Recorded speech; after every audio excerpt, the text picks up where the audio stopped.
Welcome, kind listener, to this peaceful haven of history. This is a place where stories flow like a gentle river, carrying us far away from the rush of the present. Whether you are lying in bed, eyes growing heavy, or sitting quietly as the evening settles, know that you are among friends here. If you'd like, share in the comments where you are listening from. I treasure the chance to see how history brings together people from every corner of the world. And if these calm journeys speak to you, go ahead and subscribe, so our paths may cross again in the chapters to come. But for now, let the noise of today drift away, and join me as we wander softly into the mists of the past. Tonight, we find ourselves drawn to a story that lives in shadow and stone, a tale not of triumph but of terror, not of glory but of ghosts. We are going to explore why the Colosseum, that magnificent structure of ancient Rome, became something that medieval Europeans could barely bring themselves to understand, let alone admire.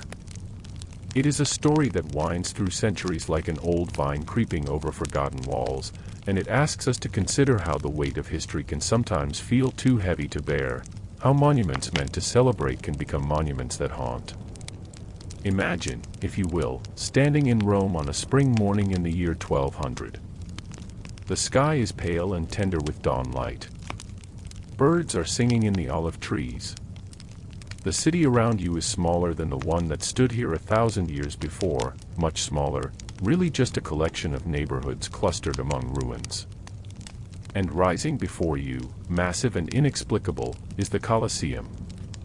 But it is not called that yet, not quite. To the people living in its shadow, it is known by other names, whispered names, names that carry the chill of old fears and older memories. The structure looms, its arches like the empty eye sockets of some great stone giant. Vegetation spills from the upper levels, green and wild. Cattle graze in what was once the arena floor. Families have built small homes into the cavities of the lower corridors. It is both occupied and abandoned, both present and absent, both real and ghostly. And when people look at it, they do not think primarily of entertainment or engineering. They think of martyrs and demons, of blood and magic, of a past that refuses to lie quietly in its grave. To understand why the Colosseum terrified medieval Europe, we must first let ourselves drift back even further, back to the moment of its creation, back to when it was young and gleaming and soaked in purpose. We must understand what it was before we can understand what it became. The year is 72 of the Common Era. The Emperor Vespasian, a practical man risen from military ranks rather than aristocratic lineage, has decided to build something that will cement his family's legitimacy. The previous emperor, Nero, had been extravagant and cruel, building himself a vast palace complex called the Domus Aurea, the Golden House, right in the heart of Rome. Nero had drained the treasury and the patience of the people.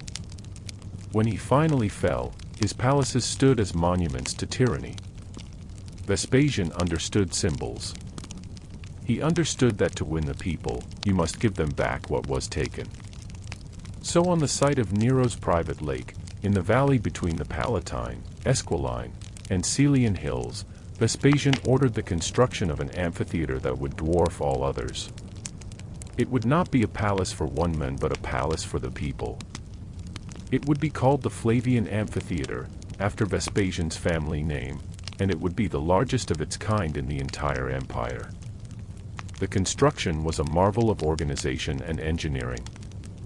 Workers quarried travertine limestone from Tivoli, 20 miles away, and hauled it to the site using wagons and barges. They used an estimated 100,000 cubic meters of stone. They employed iron clamps weighing over 300 tons to hold the blocks together. The foundation alone required deep excavation and sophisticated drainage systems, because the site had been, after all, an artificial lake. The amphitheater rose in tiers, elliptical in shape, measuring 189 meters long, 156 meters wide, and reaching a height of 48 meters. The outer wall was a symphony of arches arranged in 4 stories. The lower 3 stories featured columns of different orders, Doric on the ground level, Ionic on the second, and Corinthian on the third. The fourth story was a solid wall with windows and supports for the massive awning system that could be deployed to shade the spectators. Inside, the seating was arranged by social hierarchy. The emperor and senators sat closest to the arena floor. Behind them, the equestrian class. Then the ordinary Roman citizens, with women confined to the highest tiers. Beneath the wooden arena floor lay a labyrinth of tunnels and chambers, the hypogeum, where gladiators waited, where animals were caged, where the machinery of spectacle was prepared. Vespasian did not live to see it completed. He died in 79, and his son Titus oversaw the opening games in 80. These games lasted 100 days. The historian Cassius Dio, writing later, claimed that 9,000 animals were killed during these inaugural spectacles. Elephants, lions, bears, leopards, and creatures from the far reaches of the empire were brought to die for Roman entertainment. Gladiators fought in elaborate choreographed battles. Condemned criminals were executed in creative and theatrical ways, sometimes dressed as figures from mythology, dying the deaths of gods and heroes. The Colosseum was efficient in its brutality. The underground tunnels allowed for rapid scene changes. Trapdoors could lift animals and gladiators into the arena with theatrical suddenness. Naval battles, the Naumachii, may have been staged in the early years, though the mechanisms for flooding and draining the arena remain debated among scholars. What is certain is that the Colosseum was designed to process death with grace and grandeur. It was a machine for transforming suffering into spectacle, violence into art. For nearly 4 centuries, the games continued. Different emperors brought different enthusiasms. Some, like Commodus, who reigned from 180 to 192, even participated in the arena themselves, Commodus famously fighting as a gladiator, though always against opponents who were carefully selected to ensure his victory. Others used the games for political purposes, winning popularity through generosity, through the gift of entertainment, through the display of power over life and death. But nothing lasts forever. Not even Rome. By the early 5th century, the empire was fragmenting. Barbarian groups pressed against the frontiers and then crossed them. Rome itself was sacked by the Visigoths under Alaric in 410, a trauma that sent shockwaves through the Roman world. The city that had not fallen to a foreign enemy in 8 centuries was suddenly vulnerable. The Vandals sacked it again in 455, more thoroughly, stripping it of treasures. The games continued, but with less frequency, less magnificence. The economy that had supported such extravagance was collapsing. The trade networks that brought exotic animals from Africa and Asia were disrupted. The social order that had filled the seats was dissolving. The last recorded gladiatorial games took place in the early 5th century, possibly as late as 435. The last animal hunts may have continued into the early 6th century. But by the time the Ostrogothic king Theodoric ruled Italy, from 493 to 526, the Colosseum was already in decline. Theodoric tried to maintain it, issuing orders for repairs, but the momentum was against him. An earthquake struck in 442, damaging the structure. Another earthquake in 508 caused more extensive harm, collapsing parts of the outer southern wall. The building was enormous, and repairs were costly. Fewer and fewer people cared to make the investment. And something else was changing, something deeper than economics or engineering. The spiritual landscape of Europe was transforming. Christianity, once a persecuted sect, had become the official religion of the empire under Constantine in the early 4th century. The values that had celebrated the games, the Roman virtues of martial prowess and stoic endurance of suffering, were being reinterpreted through a new lens. Early Christians had complicated relationships with the games. Some were martyred in the arenas, though perhaps not as many as later tradition would claim. The stories of martyrs thrown to lions became central to Christian identity.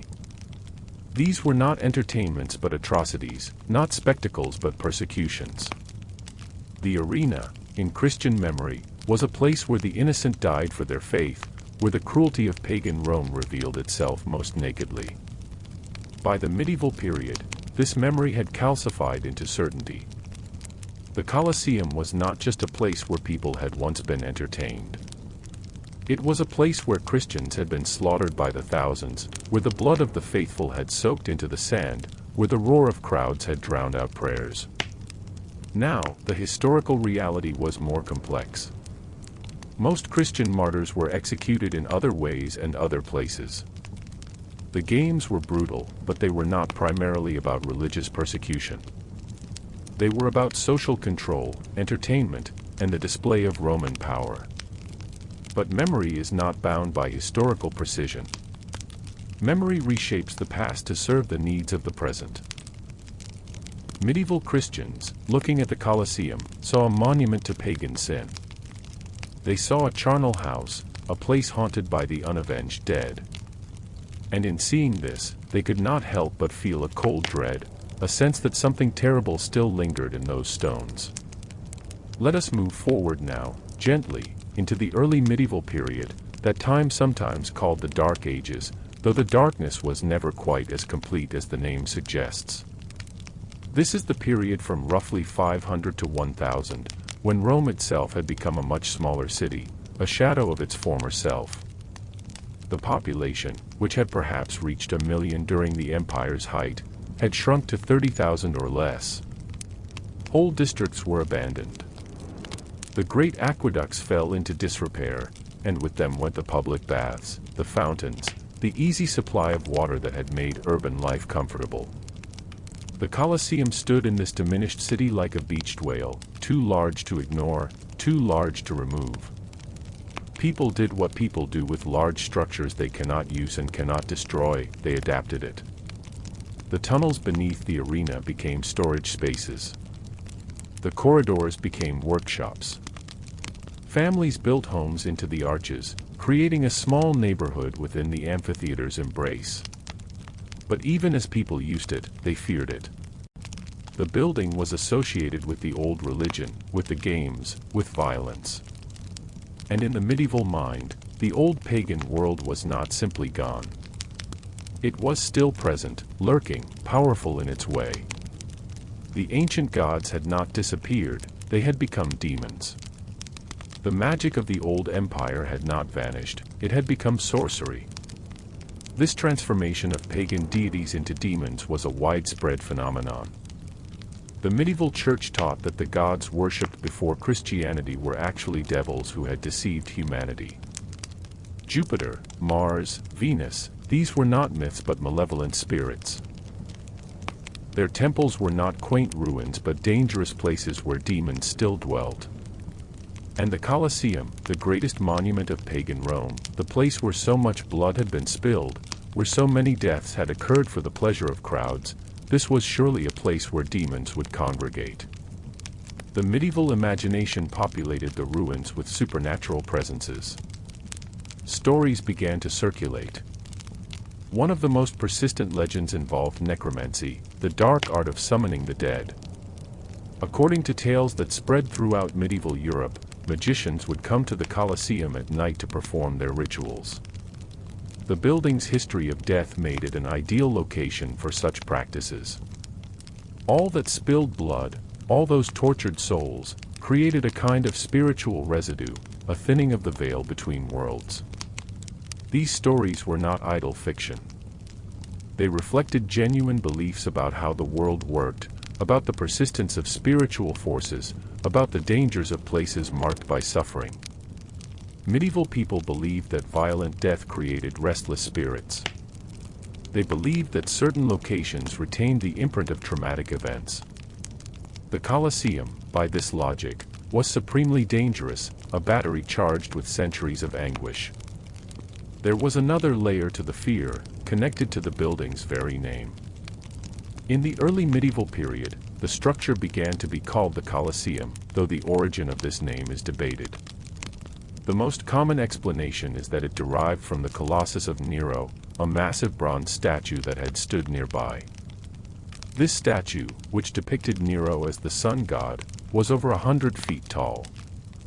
After Nero's fall, the statue's head was replaced to represent various emperors, but it remained a landmark. The Colossus. And by association, the great amphitheater beside it became the Colosseum. But there was another interpretation, darker and more medieval. Some believed the name came from the Latin cholera, to worship, and that the Colosseum had been a temple to demons, a place where the devil himself was venerated. This false etymology nonetheless shaped perception. The Colosseum became, in the medieval mind, not just a site of martyrdom but a site of devil worship. A text called the Mirabilia Urbis Romi, or Marvels of the City of Rome, compiled in the 12th century, offered medieval pilgrims a guide to Rome's monuments. It described the Colosseum and reported the belief that it had been a temple to the sun, which to medieval readers meant a pagan temple, and thus a place of demonic activity. The text is matter-of-fact in its presentation, blending accurate descriptions with legendary material, treating both as equally valid sources of information. Another medieval text, this one attributed to the English monk known as the Venerable Bede in the 8th century, contained a prophecy: as long as the Colosseum stands, Rome shall stand. When the Colosseum falls, Rome shall fall. When Rome falls, the world shall fall. This prophecy linked the physical structure to the fate of civilization itself. The Colosseum was not merely a building, it was a keystone of cosmic order. Its survival mattered, even as it frightened. The prophecy is paradoxical. On one hand, it expresses reverence for the structure's endurance. On the other, it acknowledges that the building is fundamentally unstable, that its fall is inevitable, and that with it will come apocalypse. This is the medieval relationship with the Roman past in miniature: awe and terror, admiration and dread, the recognition that the foundation on which they stood was crumbling. Let us linger for a moment in the 8th century, in the Rome of that time, to better feel the texture of life around the Colosseum. The city was under the nominal control of the Byzantine Empire, though in practice the Pope wielded increasing authority. The streets were narrow and unpaved. Many of the great ancient buildings had been converted to churches or fortresses. The Senate House had become a church.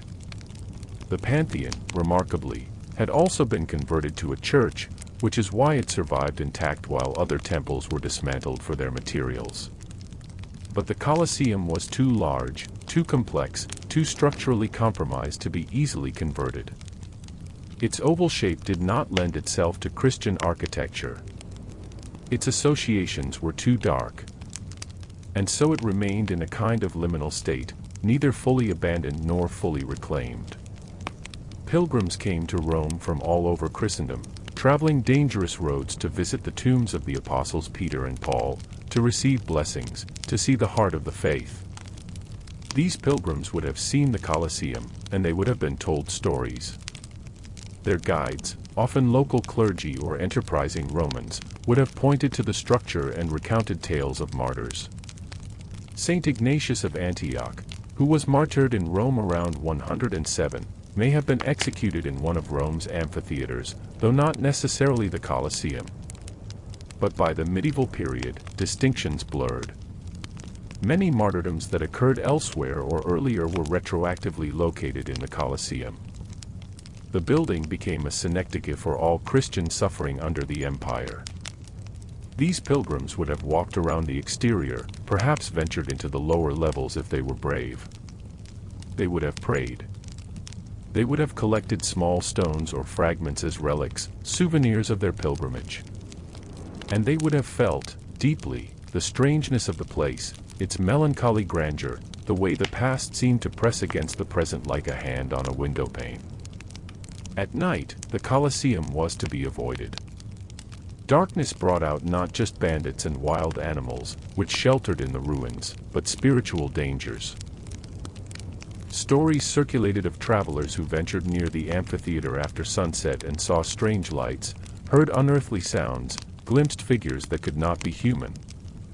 One tale told of a monk who, passing by the Colosseum at twilight, heard the roar of a crowd. He looked through an archway and saw, impossibly, the arena full of spectators, gladiators fighting on the sand, the whole scene playing out as it had 1,000 years before. He watched, transfixed and terrified, until the vision faded, and he was left alone in the silent dusk. He took it as a sign of the souls trapped there, doomed to repeat their suffering until the final judgment. Another story spoke of a nobleman who boasted he did not fear the Colosseum's ghosts. He entered at midnight, intending to spend the night there to prove his courage. He was found at dawn, alive but forever changed.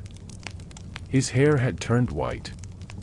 He could not speak for 3 days, and when his voice returned, he would never say what he had seen. He became a monk, spending the rest of his life in penitence. These tales, whether believed literally or understood as cautionary metaphors, served a purpose. They enforced boundaries. They reminded people that the past was not fully past, that the spiritual world was real and near, that certain places demanded respect and fear. The medieval church itself had an ambivalent relationship with the Colosseum. On one hand, it was a site of martyrdom, sacred in that sense. On the other, it was a pagan monument, tainted. Should it be preserved as a memorial to the martyrs? Should it be destroyed as a monument to idolatry? Should it simply be allowed to decay? For centuries, the church chose a kind of benign neglect. The Colosseum was not officially consecrated as a church, though smaller shrines may have been erected within it. It was not systematically demolished, though people freely took stones from it to use in other construction projects. It existed in a gray zone, acknowledged but not embraced. During the 9th and 10th centuries, a powerful Roman family, the Frangipani, took control of the Colosseum and fortified it, turning it into a fortress. This was part of a broader pattern in Rome, where noble families claimed ancient monuments and used them in their feuds with each other and with the papacy. The Colosseum's solid construction and commanding position made it a valuable military asset. For a time, it ceased to be primarily a place of memory or fear and became simply a stronghold. Soldiers camped in its corridors. Weapons were stored in its chambers. Yet even in this utilitarian use, the building's strangeness persisted. Soldiers, like pilgrims, told stories of hauntings. They heard footsteps in empty passages. They saw shadows move where no one walked. The transition from ancient to medieval world is often pictured as abrupt, a fall from light into darkness.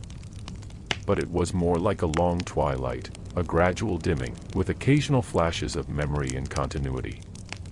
The people living in medieval Rome did not think of themselves as living in ruins. They thought of themselves as living in Rome, the eternal city, even if it was smaller and stranger than it had been. Yet they could not escape the weight of what had come before. Everywhere they looked, there were remnants of a past they could barely comprehend. Buildings constructed with techniques they could not replicate. Statues carved with skill they could not match. Inscriptions in Latin they could read but in contexts they could not fully understand. The Colosseum was the most overwhelming of these remnants. To medieval eyes, it seemed almost impossible. How had it been built? The scale alone was bewildering. Medieval architects were skilled, certainly, but they worked in different modes, building cathedrals that reached toward heaven, not amphitheaters that sprawled across the earth. The engineering required to support 50,000 spectators, to create the complex underground systems, to coordinate the construction of such a massive elliptical structure, was beyond contemporary practice. This incomprehension bred legends. If humans could not have built the Colosseum, then who did? Some said it was built by demons at the command of a sorcerer. Others said it had been constructed using ancient magic, secrets lost with the fall of Rome. Still others believed it had been built by giants, the Nephilim mentioned in scripture, the offspring of angels and humans who had roamed the earth before the flood. These explanations, fanciful as they seem to us, were attempts to reconcile observable reality with available frameworks of understanding. The medieval worldview did not separate natural and supernatural as sharply as we do. Everything was interwoven. God worked through nature, but so did demons. Miracles and magic were not opposite but adjacent, differing more in their source than in their possibility. The Colosseum, then, was not just frightening because of its history. It was frightening because it suggested that the past had possessed powers the present lacked. It was a reminder of loss, of a greatness that had slipped away, perhaps irrecoverably. And in a world where the future seemed uncertain, where invasions and plagues and famines were common, this reminder was deeply unsettling. Let us move forward again, into the 11th and 12th centuries, the period of the High Middle Ages, when Europe was beginning to stir with new energy. Trade was increasing. Towns were growing.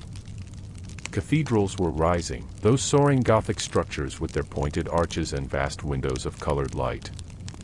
The Crusades had begun, sending European knights to the Holy Land, bringing back not just relics and stories but also contact with Byzantine and Islamic learning. Rome in this period was still a city of contrasts. The papacy was asserting itself as a major political power, sometimes clashing with emperors, sometimes with local Roman nobles. Pilgrims continued to arrive in large numbers, especially during Jubilee years. The city's economy depended on these pilgrims, on their need for lodging, food, guides, relics, and blessings. The Colosseum remained a landmark, though still not a beloved one. It was too associated with paganism, too shadowed by legends. Yet there were efforts to understand it better, to record what it had been. The Mirabilia Urbis Romi, which I mentioned earlier, was compiled during this period. It represents a fascinating blend of guidebook, history, and mythology. It describes the Colosseum's size and shape with reasonable accuracy, noting that it could hold 87,000 people, a slight overestimate but not wildly inaccurate. It explains that gladiatorial combats were held there, that animals fought, that criminals were executed. But it also includes legendary material. It repeats the story that the Colosseum had been a temple to the sun, and it suggests that statues of pagan gods lined the interior, statues that performed magical functions, answering questions, and predicting the future. There is no evidence such statues existed, but the story reflects the medieval assumption that pagan Rome had been a place of powerful and dangerous magic. Other medieval texts went further. Some claimed that the Colosseum had been the site of bizarre rituals, that priests of the old gods had conducted sacrifices there, not just of animals but of humans. These claims conflated the gladiatorial games, which were entertainment, with religious sacrifice, which occurred in temples. But the distinction did not hold in the medieval imagination. Violence was violence, paganism was paganism, and the Colosseum contained both. There is a poignant irony here. The gladiatorial games, brutal as they were, had not been religious rituals. They had been civic entertainments, events organized by magistrates seeking popularity, by emperors demonstrating their generosity. They were about politics and social cohesion, not about pleasing the gods. But medieval people, looking back across centuries of Christian teaching, could only see the pagan past through the lens of their own worldview. They assumed that everything pagans did was ultimately about their false gods, their demons. This misunderstanding made the Colosseum even more frightening. It was not just a place where bad things had happened. It was a place where bad things had happened on purpose, ritually, as offerings to evil powers. And if demons had been invoked there, summoned there, worshipped there, then surely they lingered there still. During the 12th century, a curious legend emerged, one that shows the medieval mind at its most inventive. According to this tale, a great sorcerer had lived in Rome during the time of the emperors. This sorcerer, whose name varied in different versions of the story, had used the Colosseum as his laboratory and temple. He had engraved magical symbols into the stones. He had captured demons and bound them to serve him. He had created a bronze automaton, a mechanical man, that guarded a treasure hidden deep beneath the arena. To find this treasure, one had to enter the Colosseum at a specific time, under a specific alignment of stars. One had to speak the right words, make the right offerings. Those who attempted it without proper knowledge were driven mad or struck dead by the guardian automaton. But those who succeeded would gain unimaginable wealth and power. This legend had no basis in fact, but it had tremendous narrative power. It drew together multiple threads of medieval anxiety, the mystery of ancient technology, the reality of spiritual danger, the temptation of forbidden knowledge, and the allure of treasure. It made the Colosseum a focal point for stories of daring and folly. Some versions of the legend identified the sorcerer as Virgil. Not the historical poet Virgil, who died in 19 BCE, but a fictional medieval Virgil who had become, in folklore, a great magician. Medieval people knew Virgil's poetry, particularly the Aeneid, and they marveled at his ability to describe the underworld so vividly. Surely, they thought, he must have visited it. Surely he must have possessed magical powers. This fictional Virgil appeared in countless medieval tales, performing wonders and creating enchanted objects. He built a magical mirror that could see approaching enemies. He created a bronze fly that protected Naples from pests. He descended into a mountain to meet the devil. And, in some stories, he designed the Colosseum as a trap for demons, a structure whose very geometry served a magical purpose. These legends were believed by many, doubted by some, enjoyed by all. They turned the Colosseum into the setting for adventure, but an adventure tinged with horror. No one wanted to actually seek the treasure. The risk was too great, the cost too high. Better to leave the Colosseum to its ghosts. Throughout the medieval period, the physical structure continued to deteriorate. More earthquakes struck. In 1149, a significant quake caused further collapse of the southern side. The marble seats, the decorative columns, the metal clamps, all were gradually removed and repurposed. Marble was burned in kilns to make lime for cement. Blocks of travertine were hauled away to build new churches, palaces, and fortifications. This process of spoliation, of reusing ancient materials, was common throughout Europe. Medieval builders were practical. If good stone was available, why quarry new stone? The fact that it came from a pagan monument was not necessarily an obstacle. The material itself was neutral. It was the building's form and associations that were troubling, not the substance of its stones. Yet there was always a slight unease about taking materials from the Colosseum. Stories warned that those who did so might face misfortune. A nobleman who used Colosseum stone to build his palace supposedly saw his family line end within 3 generations. A mason who worked on dismantling a section of the wall was crushed when part of it unexpectedly collapsed. These cautionary tales, real or invented, discouraged some and were ignored by others. By the end of the 13th century, the Colosseum had lost much of its outer facade. The interior was overgrown with vegetation.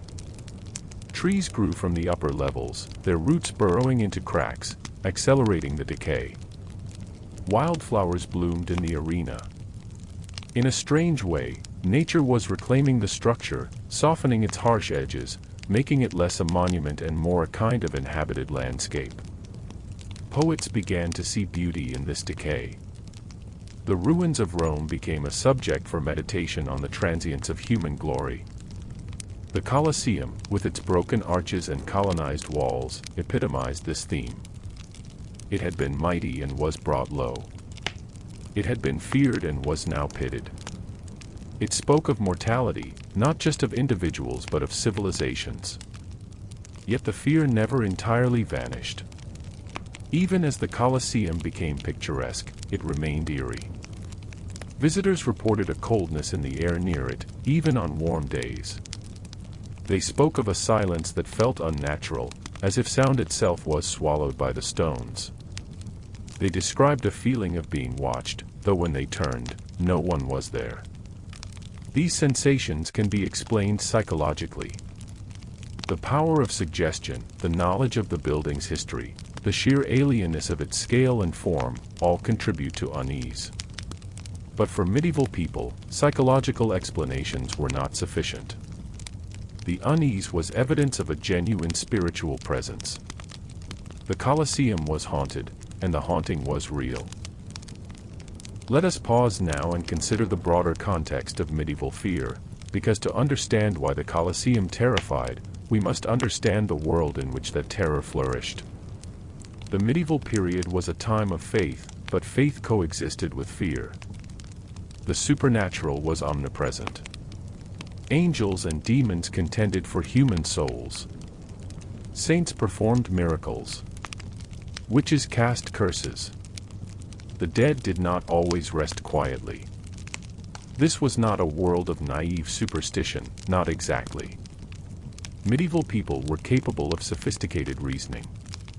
Their theologians and philosophers built intricate systems of logic. Their architects and craftsmen solved complex practical problems. But they operated within a framework that acknowledged forces beyond the physical, forces that could intervene in the world.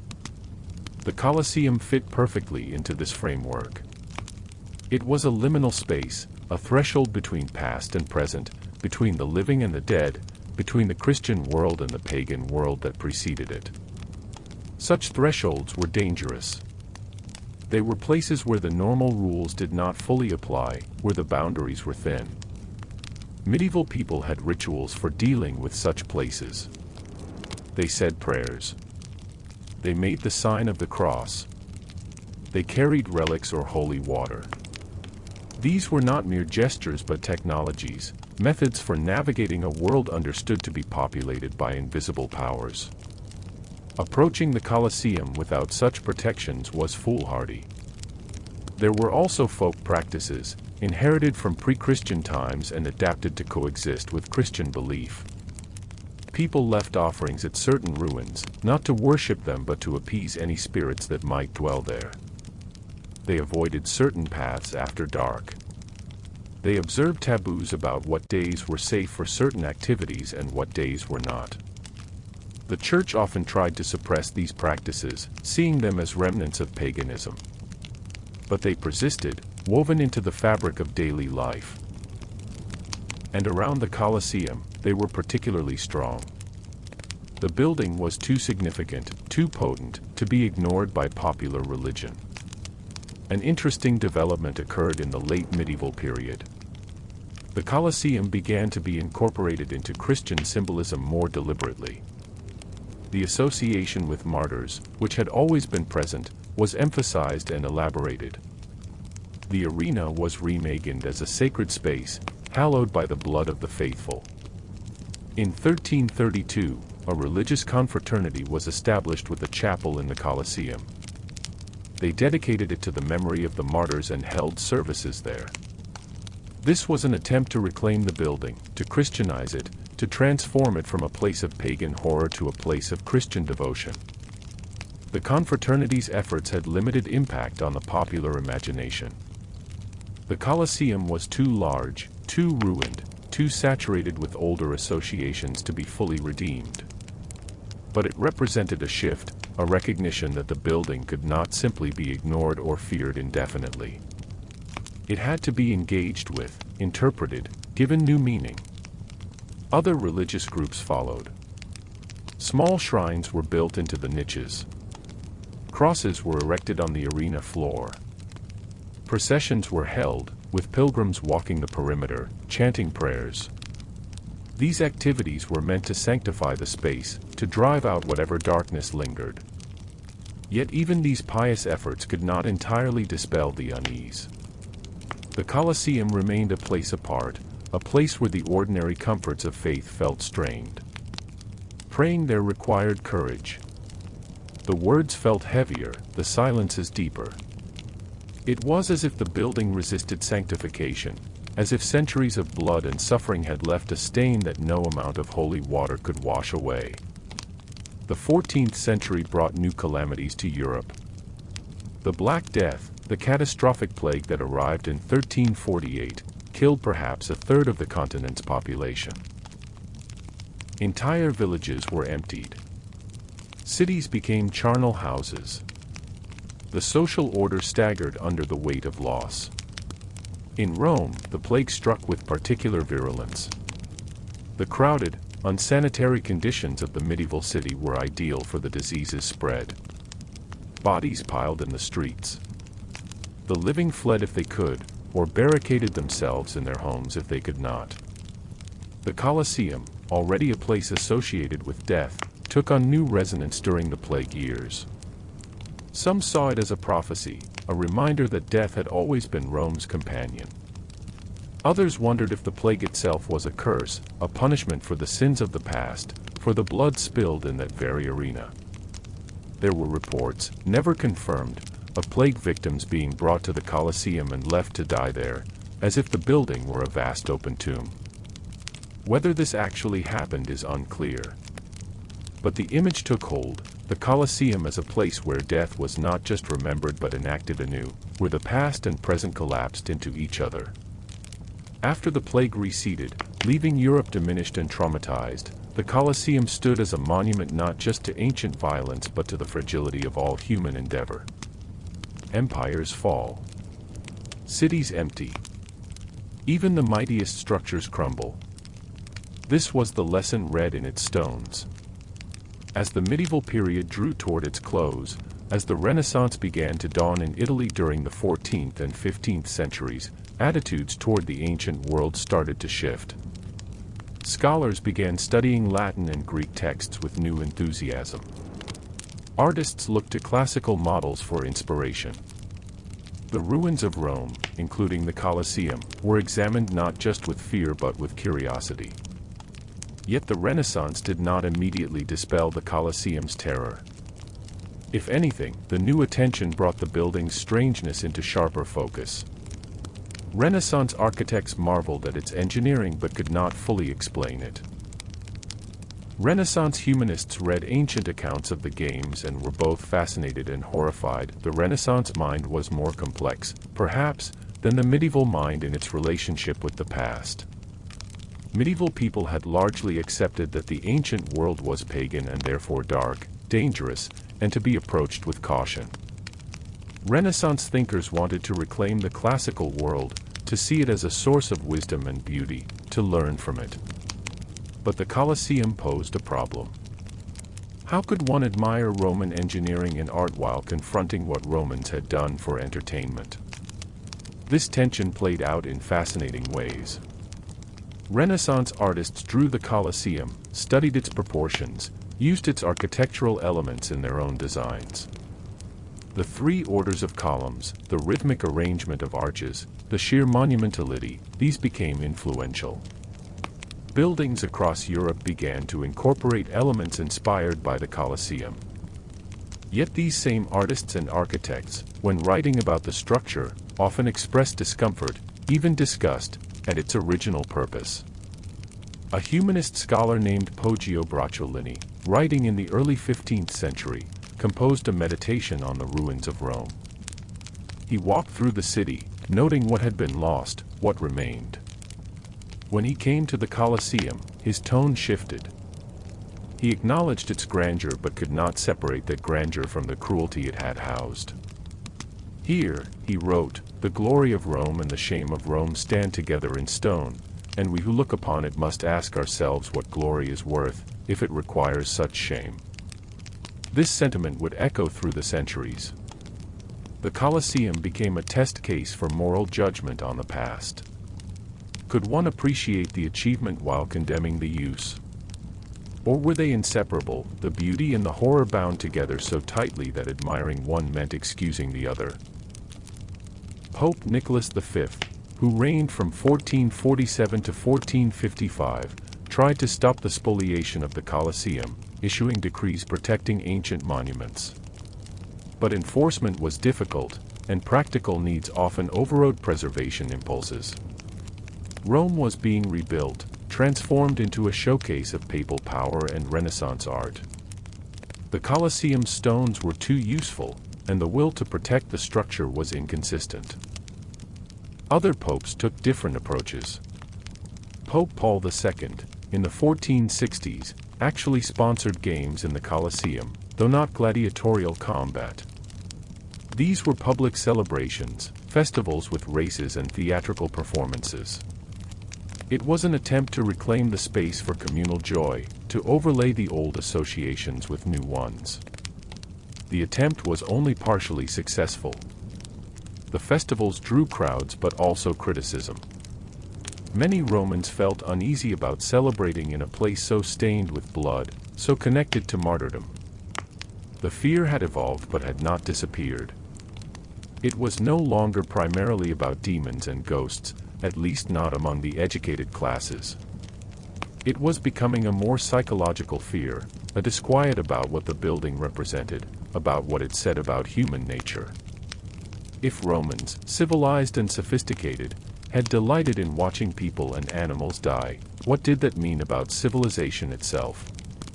What did it mean about the thin veneer separating order from savagery? These questions troubled Renaissance thinkers. They wanted to believe in human progress, in the perfectibility of society through learning and virtue. But the Colosseum stood as evidence that a highly developed culture could also be deeply cruel. It complicated the narrative of ascent from barbarism to enlightenment. Let us drift now into the 16th century, the time of the High Renaissance and the Reformation. Europe was fracturing along religious lines. The Protestant movement challenged the authority of the Catholic Church.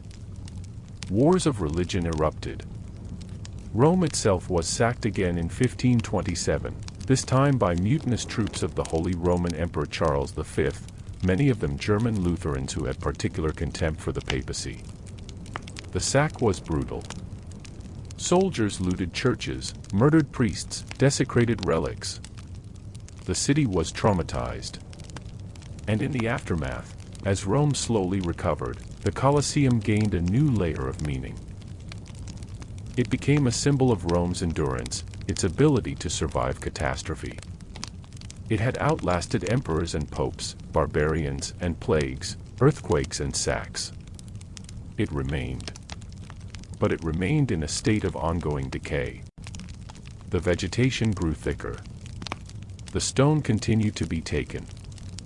An apothecary guide published in 1550 listed hundreds of plant species growing in the Colosseum, a botanical garden born of neglect. Scholars came to study the plants, collecting specimens, noting how different species had colonized different levels and aspects of the ruin. This botanical interest was part of a broader scientific curiosity. The Renaissance valued observation and cataloging. The natural world was something to be studied, understood, classified. The Colosseum, as an ecosystem, was fascinating. As a monument, it remained troubling. Artists continued to depict it.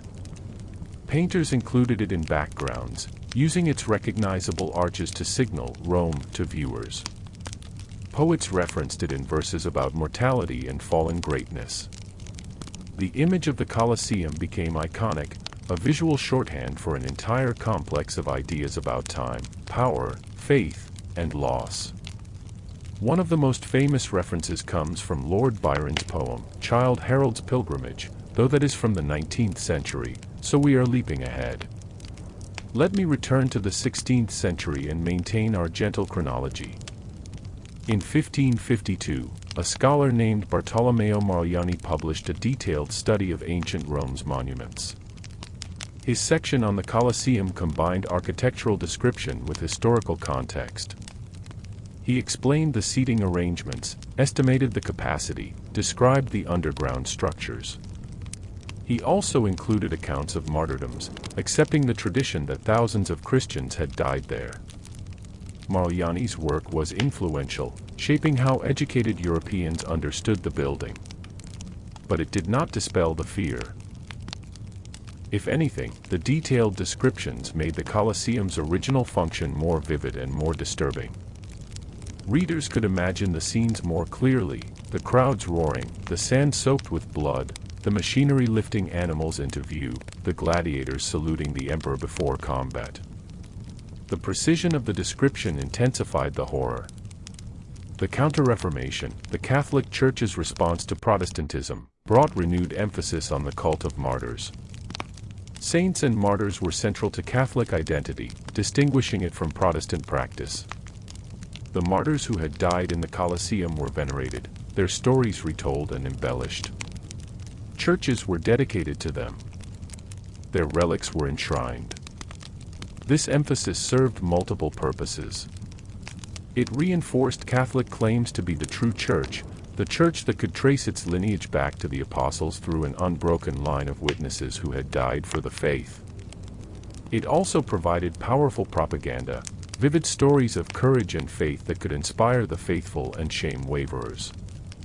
But for our purposes, what matters is how it affected perceptions of the Colosseum. The building was increasingly seen as sacred ground, a vast reliquary, a place where the very earth was mingled with the dust of martyrs. This sanctification was meant to drive out fear, but it had a paradoxical effect. The sacredness made the Colosseum even more uncanny, even more a place apart. Sacred spaces, in Catholic theology and practice, are powerful. They are channels for divine grace, places where prayer is more effective, where miracles are more likely. But they are also dangerous if approached improperly, without reverence, without preparation.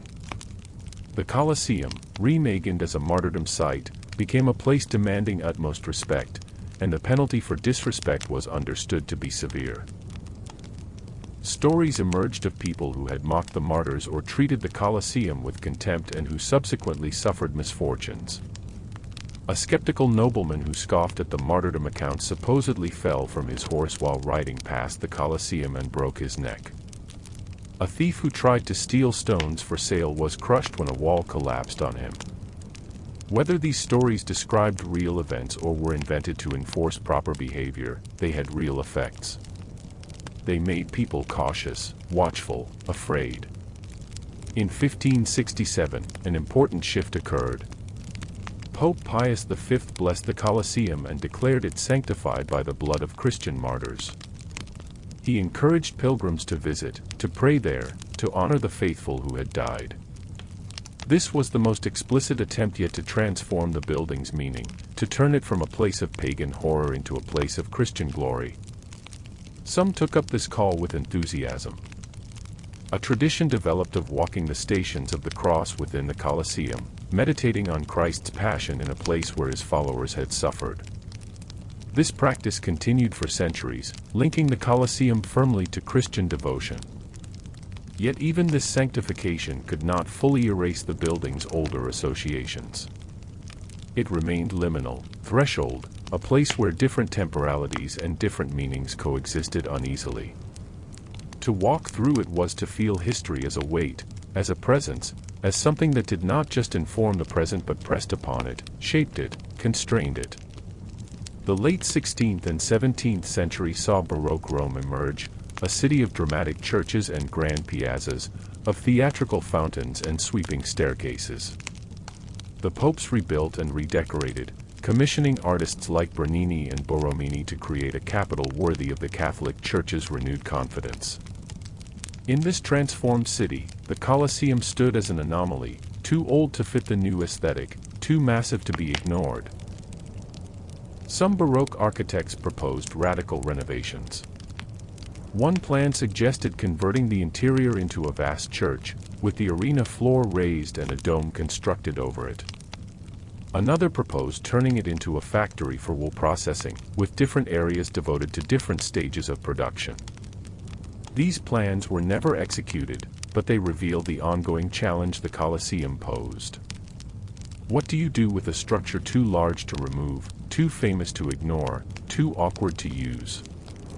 The answer, ultimately, was to leave it mostly alone, to maintain it minimally, to let it serve as backdrop and symbol. It became a kind of stage set, a piece of monumental scenery against which the life of the city unfolded. Festivals were held near it. Processions passed by it. But it was not integrated into the daily functioning of the city in any essential way. Travelers from Northern Europe, visiting Rome on the grand tour that became fashionable among aristocrats, invariably commented on the Colosseum. Their accounts reveal the persistence of fear even in the age of reason. An English traveler in 1686 wrote, "Though the sun shone brightly and our company was large, I confess I felt a chill when entering those ancient corridors. It seemed to me that the stones themselves retained some memory of what had occurred there, and that memory was not inclined to offer comfort." A French visitor in 1712 noted, "The locals will not go there after dark, not for any price. They say it belongs to the night and to the past, and that the wise leave it undisturbed." These were educated people, products of the Enlightenment, rationalists in their way. Yet the Colosseum affected them. It produced emotional and even physical responses, the chill, the unease, the reluctance. These responses cannot be dismissed as mere superstition. They reflect something real about the building's impact on human consciousness. Part of this impact is surely aesthetic. The scale is overwhelming. The antiquity is palpable. Standing before it, one feels small, temporary, insignificant. This feeling can be exhilarating but also frightening. It reminds us of our mortality, our fragility. Part is historical. Knowledge of what occurred there shapes perception. We cannot see the building neutrally. We see it through layers of narrative, through centuries of interpretation. And those narratives are dark. And part, perhaps, is something less easily defined. There is a quality to certain places, a presence, an atmosphere. Whether we attribute this to the accumulation of human emotion over time, to psychic residue, to the way architecture shapes consciousness, or to the power of expectation and suggestion, the effect is real. The Colosseum feels haunted, and feeling is a kind of knowing. Let us move forward into the 18th century, the century of revolution and reason, when Europe was remaking itself intellectually and politically.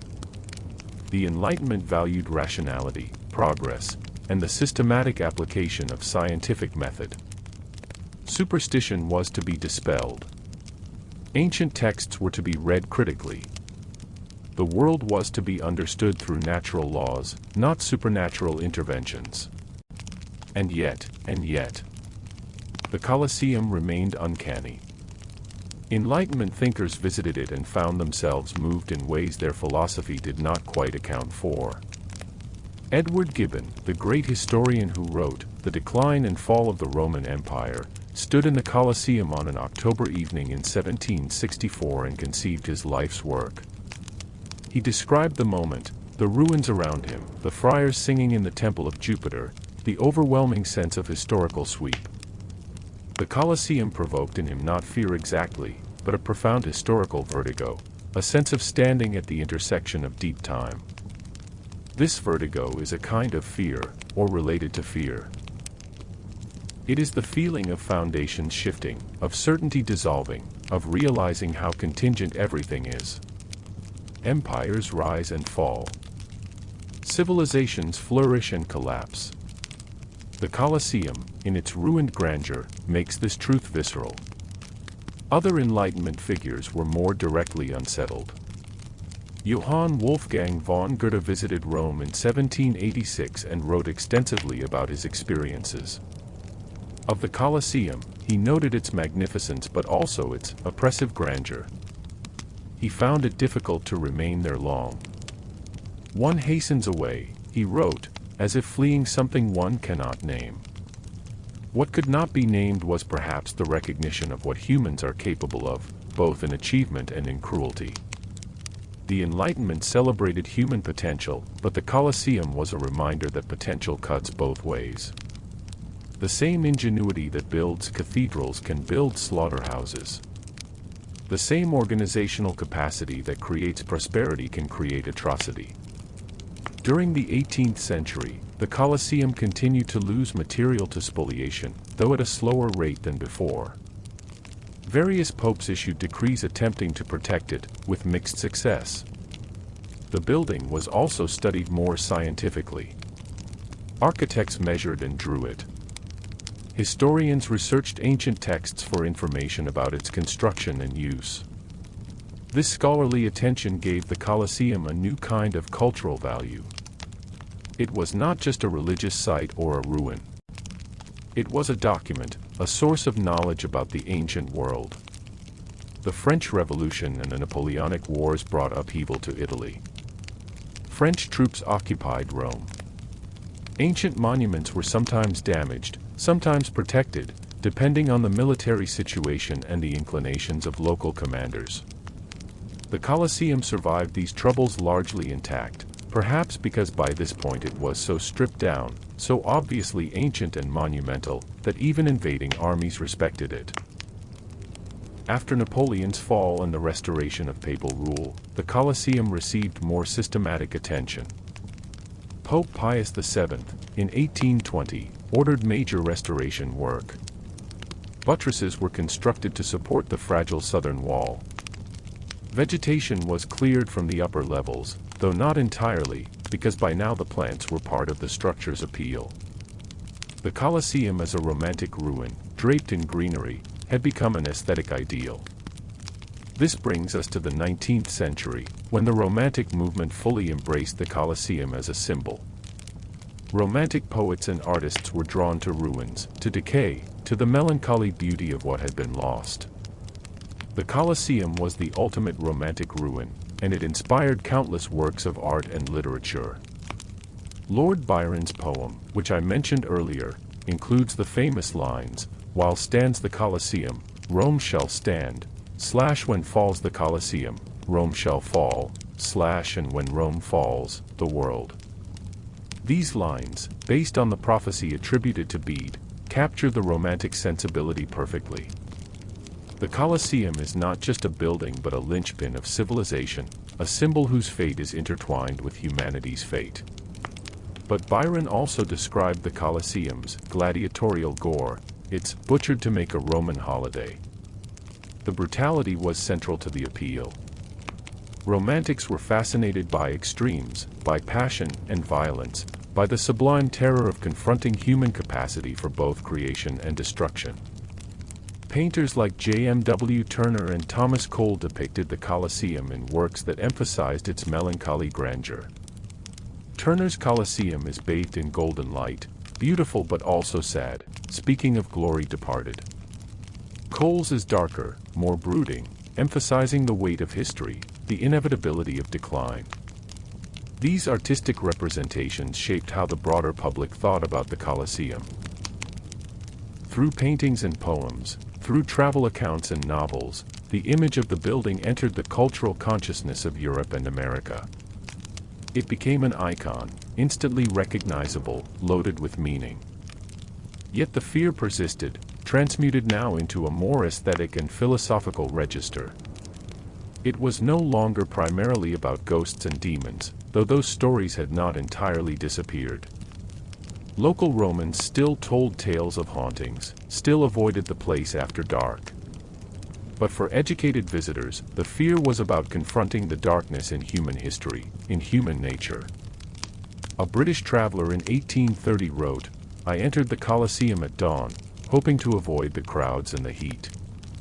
The silence was profound.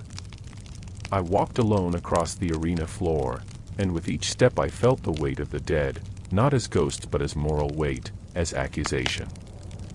Here civilization and barbarity had met and mingled. Here the mob had laughed as men died. I did not see spirits, but I felt their absence, and that absence was somehow more terrible than any presence could have been. This is a different kind of fear, a philosophical horror. It is the fear that comes from recognizing uncomfortable truths, from confronting aspects of history and humanity that we would prefer to ignore or deny. The Colosseum forced this confrontation. It made abstract moral questions concrete and spatial. Standing there, you could not avoid asking, What kind of creature is humanity? What are we capable of? What have we done? The 19th century also brought nationalism and the unification of Italy.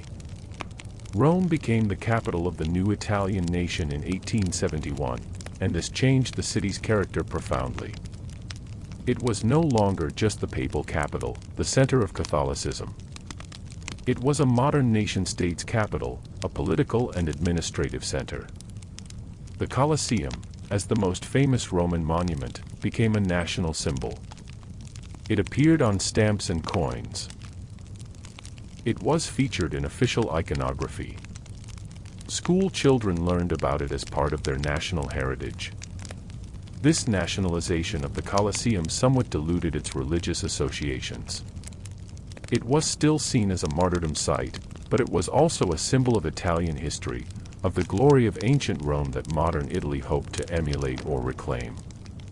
Yet even as it became a nationalist symbol, the Colosseum retained its unsettling qualities.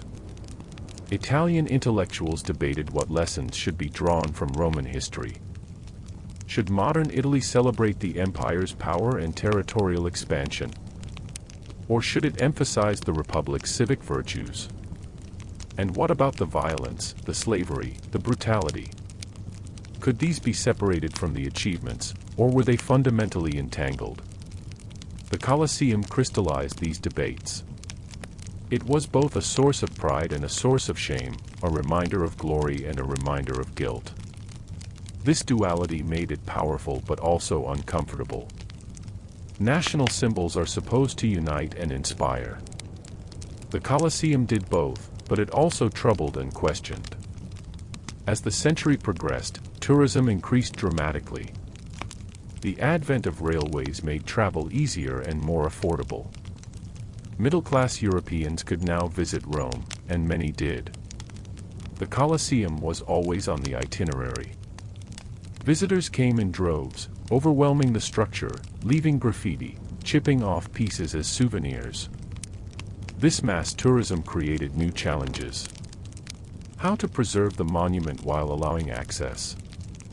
How to maintain its dignity when thousands of people tramp through daily?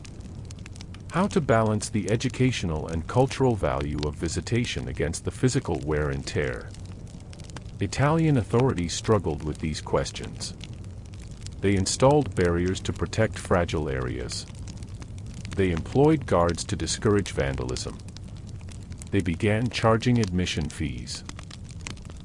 Slowly, the Colosseum was transformed into what we would recognize as a modern historic site, managed and mediated, presented to visitors through interpretive signage and guided tours. But something was lost in this process. The wildness, the uncanniness, the sense of encountering the past unmediated, these diminished as the site became more controlled. The Colosseum became safer, more accessible, more comprehensible. And in becoming these things, it became perhaps slightly less terrifying. Yet it could never entirely lose its power to disturb. The basic facts remained unchanged. This was where people had killed each other for entertainment. This was where animals had been slaughtered by the thousands. This was where, according to tradition, Christians had been martyred. These facts, once known, shaped experience. The Colosseum could be managed but not tamed. The 20th century brought new horrors to Europe, horrors that changed how people thought about violence and civilization. The First World War, with its mechanized slaughter in the trenches. The Second World War, with its genocides and atomic bombs. The Colosseum, after these events, seemed almost quaint in its cruelty. What were gladiators compared to gas chambers? What were animal hunts compared to carpet bombing? And yet the Colosseum did not lose its relevance. If anything, the 20th century's atrocities made the building more, not less, significant. It stood as an early example of industrialized death, of violence turned into spectacle, of cruelty systematized and celebrated. The amphitheater's efficient design, its ability to process death smoothly and entertainingly, prefigured later horrors. Some 20th-century thinkers made these connections explicit. The Colosseum was invoked in discussions of fascism, of totalitarianism, of mass media and propaganda. The Roman mob demanding blood became a metaphor for modern crowds demanding scapegoats. The gladiatorial games became a precedent for state-sponsored violence as entertainment. During World War II, Rome was occupied by German forces. The Colosseum survived the war undamaged, though the city around it suffered. After the war, in the emerging Cold War context, the Colosseum took on new symbolic meanings.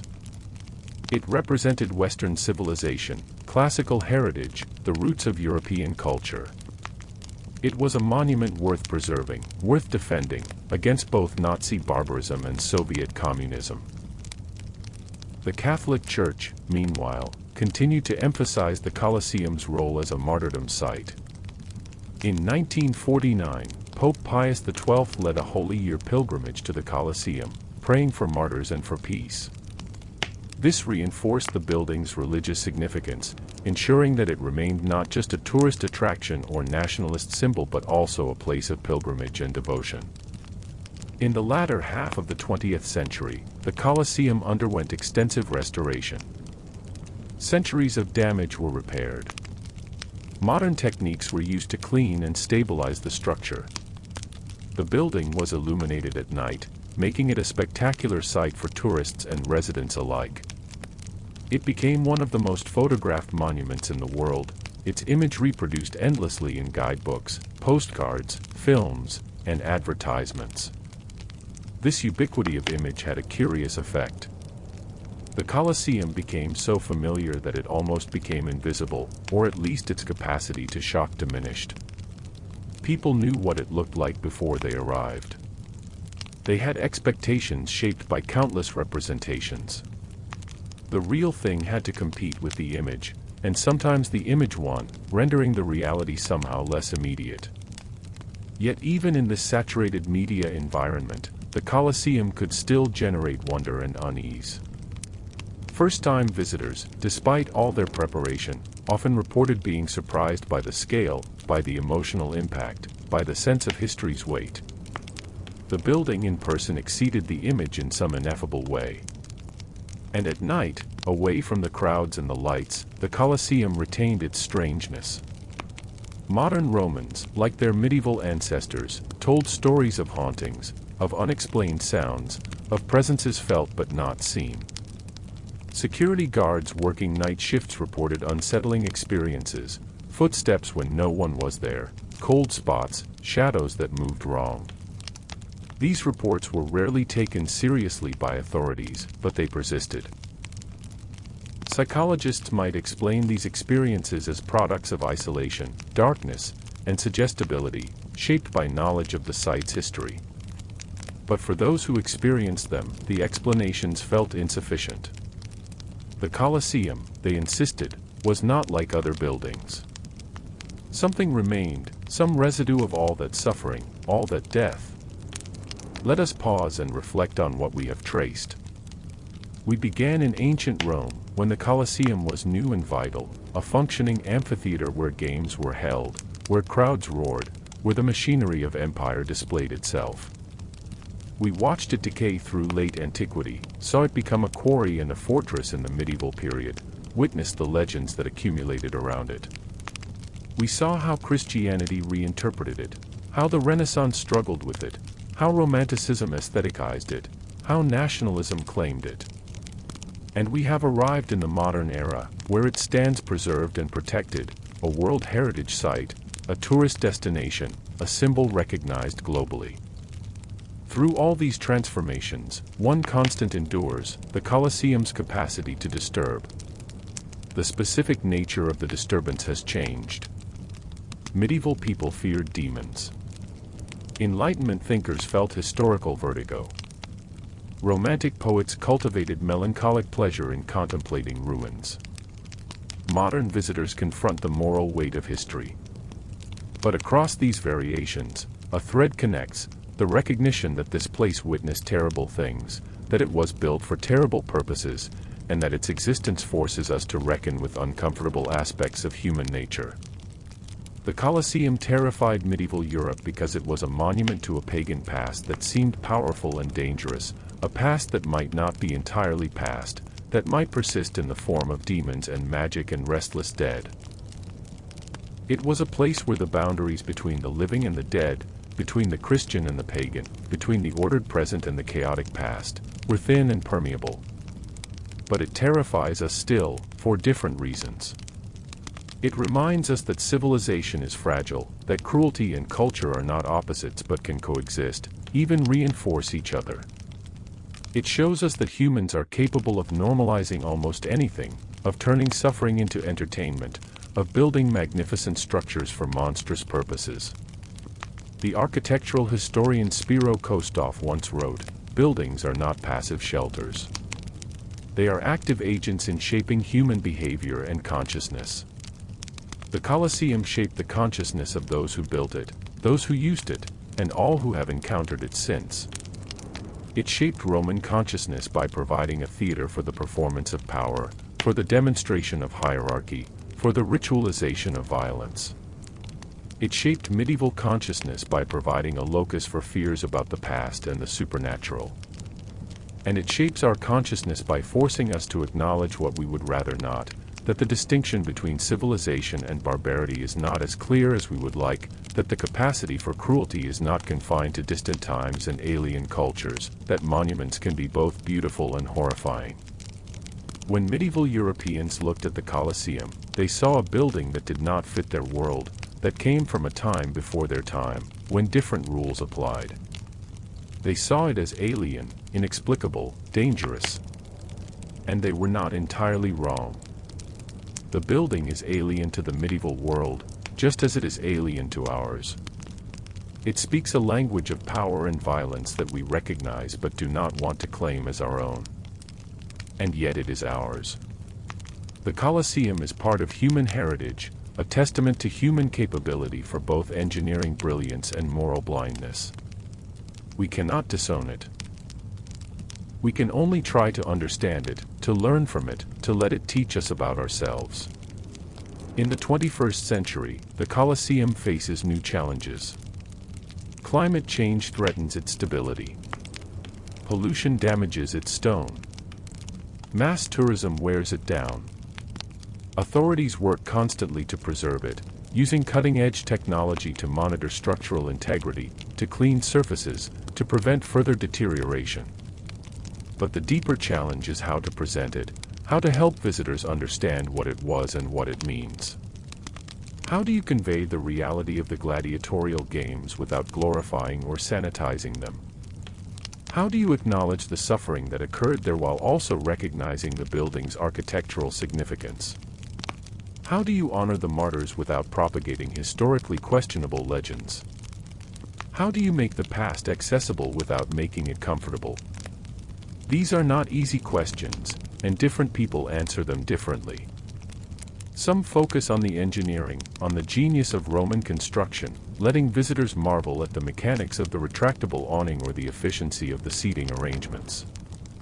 Some emphasize the social history, explaining the role of gladiators, the status of different spectators, the economics of the games. Some stress the Christian martyrdom tradition, turning the visit into a pilgrimage. Each approach has value, but each also has limitations. The engineering focus can obscure the human cost. The social history can normalize the violence by making it comprehensible.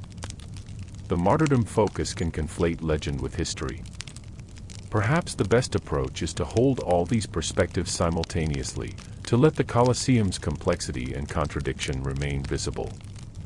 Because the Colosseum's power lies precisely in its refusal to be simple, its resistance to easy interpretation. It is a monument that does not let us off the hook, that does not allow comfortable distance. Standing in the arena, you are standing where people died. Walking the corridors, you are walking where spectators hurry to their seats, eager for the show to begin. Touching the stone, you are touching something that has witnessed more suffering than most places on earth. This immediacy is why the Colosseum continues to affect people, why it has not become merely quaint or picturesque, why beneath the tourist bustle there remains something unsettling. The building is a threshold, a doorway, not to the past itself but to an encounter with the past, an encounter that asks questions we would rather avoid. What would we have done, had we been born in ancient Rome? Would we have enjoyed the games, or at least attended them as expected social duty? Would we have cheered when the gladiator fell? Would we have found the executions entertaining? Or would we have been among the tiny minority who opposed the games, who spoke against them, who refused to participate? We like to think we would have been in that minority. But history suggests otherwise. Most people, in most times and places, conform to the norms of their society. Most people participate in or at least tolerate practices that later generations condemn. The Romans who filled the Colosseum were not monsters. They were ordinary people shaped by their culture, by their values, by their understanding of entertainment and honor and social order. This is perhaps the most terrifying lesson the Colosseum offers, that ordinary people, people like us, are capable of extraordinary cruelty when that cruelty is normalized, when it is packaged as entertainment or justified as necessity, when it is woven into the fabric of daily life. The medieval Christians who feared the Colosseum as a demon-haunted place were, in their way, responding appropriately. The building is demon-haunted, if we understand demons not as supernatural entities but as the dark capacities of the human heart, the shadows we cast, the violence we carry within us and project outward. The Colosseum is a monument to those demons, a structure that gave them form and space and celebration. And because those demons are not confined to the past, because we carry them still, the Colosseum remains relevant, remains disturbing, remains necessary. It is a reminder, written in stone, of what we are capable of. It stands as a warning and a challenge, to recognize our capacity for cruelty, to resist the normalization of violence, to build structures that honor life rather than spectacularize death. The prophecy attributed to Bede, that when the Colosseum falls, Rome shall fall, and when Rome falls, the world shall fall, has not been fulfilled. The Colosseum still stands, damaged but enduring. Rome still stands, changed but continuous. The world still turns. Perhaps the prophecy was never meant literally but symbolically. Perhaps it means that as long as we remember, as long as we confront what the Colosseum represents, we have a chance to choose differently, to build differently, to be differently. Or perhaps it means that the Colosseum's fall would represent a loss of memory, a forgetting of what humans have done and can do, and that such forgetting would be catastrophic, because those who forget the past are doomed to repeat it. The Colosseum must stand, not as an object of pride but as an object of instruction, not as a celebration but as a warning. As the sun sets now, in our imagination, as we stand before the Colosseum in whatever century we choose, we can feel the long shadow it casts. That shadow stretches across time, across Europe, across the world. It touches every stadium, every arena, every place where violence is turned into spectacle. It whispers questions about what we watch, what we cheer for, what we consider entertainment. The Colosseum terrified medieval Europe because it was a wound that would not heal, a past that would not die, a structure that insisted on remaining when everything around it urged forgetting. It terrifies us still, for similar reasons. We want to believe we have progressed beyond the brutality of ancient Rome. We want to think our civilization is fundamentally different, kinder, more humane. The Colosseum challenges that comfortable belief. It stands as evidence that civilization and cruelty can coexist, that beautiful structures can house ugly purposes, that the same hands that build cathedrals can build slaughterhouses, that the same culture that produces art and philosophy can produce blood sport and genocide. This is not a comforting message. It does not inspire confidence or pride. It does not allow us to feel superior to our ancestors or secure in our modernity. It troubles us, unsettles us, makes us question. And perhaps that is as it should be. Perhaps monuments should not only inspire but also challenge. Perhaps the most important historical sites are not those that make us feel good about ourselves, but those that make us think deeply about ourselves, about who we are and who we have been, about what we want to become. The Colosseum is such a site. It has been since it was built, and it remains so today. Whether we approach it with medieval fear of demons, with romantic fascination with ruins, with scholarly interest in architecture, or with tourist curiosity, we cannot entirely escape its moral gravity. It pulls at us, asks things of us, refuses to let us leave unchanged. Medieval people knew this. They felt it more immediately than we do, perhaps, because their world was more permeable to the past, less insulated by technology and progress narratives. They understood that the Colosseum was not just a building but a presence, that it demanded respect and inspired terror, that it stood at the boundary between the dead and the living, between the past and the present, between the sacred and the profane. We can learn from their fear. Not to literally believe in demons and ghosts, but to recognize that places hold power, that history is not abstract but concrete, that the stones beneath our feet are soaked in meaning and memory. The Colosseum is a sacred site, not because it was sanctified by the church but because it is marked by suffering and death, and suffering and death are always sacred, always demanding of reverence and care. To walk through the Colosseum is to walk through a graveyard, except that here the dead were killed deliberately, killed publicly, killed for entertainment. This makes the place not less sacred but more so, more troubling, more necessary to remember.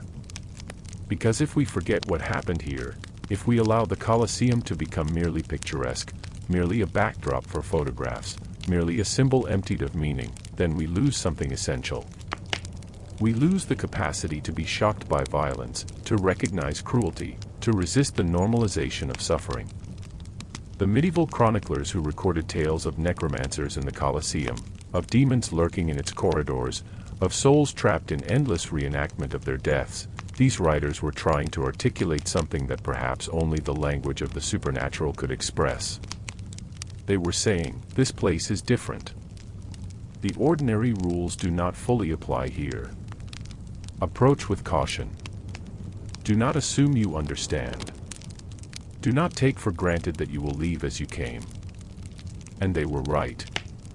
The Colosseum does change those who encounter it with open attention. It shifts something in the soul, or in consciousness, or in whatever we call that part of ourselves that processes meaning and significance. It makes us aware of time's depth, of history's weight, of humanity's capacity for both grandeur and horror. Let us think now about the architecture itself, about the physical form of the Colosseum and how that form contributes to its effect. The building is an ellipse, not a circle, which gives it a sense of motion, of flow, even though it is static. The elliptical shape means that wherever you stand, the space curves away from you, creating sight lines that are never quite straight, perspectives that are always slightly off. This architectural choice was practical. It maximized seating capacity and sight lines to the arena, but it also creates a particular psychological effect. The space embraces you and excludes you simultaneously. You are inside, but you cannot see the whole. You are part of a crowd, but your experience is individual, shaped by your particular position. The tiers of seating, rising one above another, create a hierarchy made visible and spatial. At the bottom, power and privilege. At the top, marginalization and distance. Everyone could see, but not everyone could see equally well. Not everyone could be close to the action, to the blood, to the death. This verticality, this stacking of human bodies according to social status, is itself a kind of violence, a spatial expression of inequality. And the center, the arena floor, is the lowest point, the place where all eyes converge, where the action occurs, where the condemned stand exposed to thousands of gazes. To be in the arena was to be absolutely vulnerable, absolutely public, absolutely alone despite the crowd. The architecture created this vulnerability, made it total and inescapable. Beneath the arena floor, the hypogeum, that labyrinth of tunnels and chambers, adds another dimension. The visible violence on the surface was supported by invisible labor below. Slaves worked the machinery, moved the animals, prepared the condemned. The spectators saw only the results, not the mechanisms.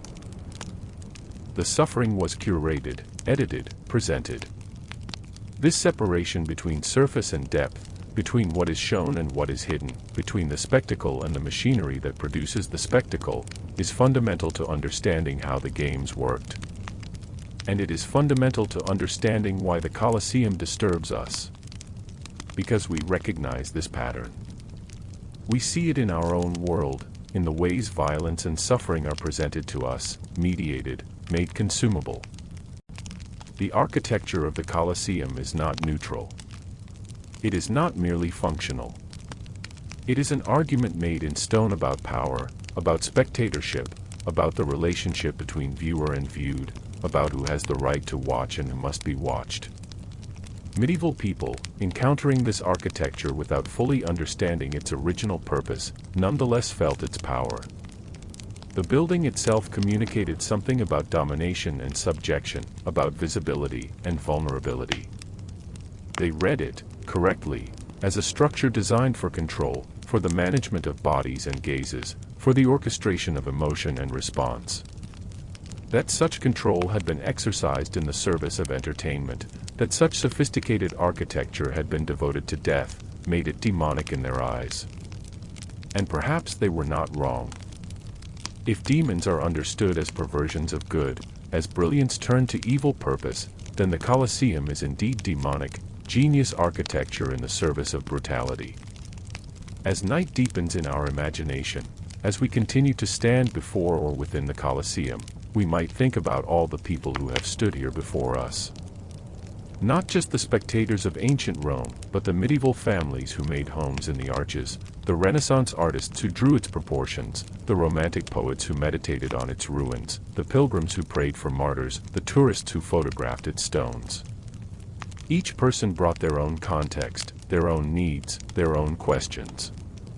Each saw something different, or saw the same thing differently. The Colosseum has been a theater, a quarry, a fortress, a shrine, a symbol, a warning, an inspiration, a challenge. It has been feared and admired, condemned and celebrated, studied and imagined. This multiplicity of meaning does not diminish the building but enriches it. The Colosseum is not one thing but many things, layered over centuries, each layer visible through the others like a palimpsest. To encounter it fully is to encounter all these layers, all these meanings, all these responses. Medieval terror was one response, valid in its context, genuine in its feeling. We may not share the specific content of that terror, we do not believe in literal demons haunting the corridors, but we can understand its source. The Colosseum represented something overwhelming, something that did not fit, something that challenged the medieval worldview and demanded explanation. The explanations they generated, demons, magic, curses, were attempts to make sense of the senseless, to give form to formless dread. Our own responses are not so different. We generate our own explanations, our own narratives, our own ways of containing and understanding the Colosseum's challenge. We talk about historical context, about cultural relativism, about the importance of preservation, about lessons learned. These narratives serve us as the medieval narratives served medieval people. They help us manage our encounter with something that threatens to overwhelm. But the Colosseum exceeds all narratives. It remains stubbornly itself, concrete and massive and real, resisting complete incorporation into any single framework of understanding. This resistance is part of its power. It will not be fully explained. It will not be fully tamed. It stands as a permanent question mark, a challenge that each generation must face anew. In the modern world, we have become somewhat inured to images of violence. Film and television, news media, and video games expose us constantly to representations of suffering and death. We have developed psychological defenses, ways of distancing ourselves, ways of not feeling too much. This is perhaps necessary for mental health in a media-saturated age, but it also represents a kind of moral numbing. The Colosseum cuts through that numbing. Because it is not a representation but a sight, not an image but a place. The violence that occurred here was real. The blood was real. The screams were real. The deaths were real. Standing in the actual physical space where these things happened creates a visceral connection that images cannot fully provide. This is why pilgrimage, why tourism, why physical presence matters. We could learn about the Colosseum from books, from photographs, from documentaries. We could understand intellectually what it represents. But to stand there, to walk across the arena floor or through the corridors, to touch the stone, to feel the space around you, this is different. This engages different parts of our consciousness, creates different kinds of knowledge. Medieval pilgrims understood this. They traveled great distances, enduring hardship and danger, to reach holy sites, to stand in the actual places where sacred events had occurred. They believed that physical presence mattered, that being there created a connection that prayer from afar could not achieve. They were right, though perhaps not in the ways they imagined. Physical presence creates embodied knowledge, felt knowledge, knowledge that lives in the body and the emotions as much as in the mind. The Colosseum offers this kind of knowledge. It teaches through presence, through the overwhelming reality of its scale and age and history. It teaches through the way it makes you feel, small, awed, troubled, thoughtful, sad. These feelings are forms of knowing, ways of understanding that complement and complicate intellectual understanding. As we approach the end of our journey through the Colosseum's history and meaning, through the centuries of fear and fascination it has inspired, let us return once more to that fundamental question: why did it terrify medieval Europe? We have explored many answers. It was a pagan monument in a Christian world. It was associated with martyrdom and suffering. It was inexplicably massive, suggesting lost powers or supernatural construction. It was believed to be haunted by demons and restless dead.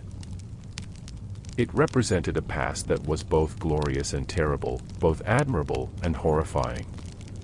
It stood as evidence of Rome's fall and a prophecy of further falls to come. All these answers are true, and yet none fully captures the totality. Because the terror the Colosseum inspired was not rational, not entirely explicable, not reducible to specific beliefs or fears. It was existential, arising from the fundamental human confrontation with mortality, with violence, with the darkness in our own nature.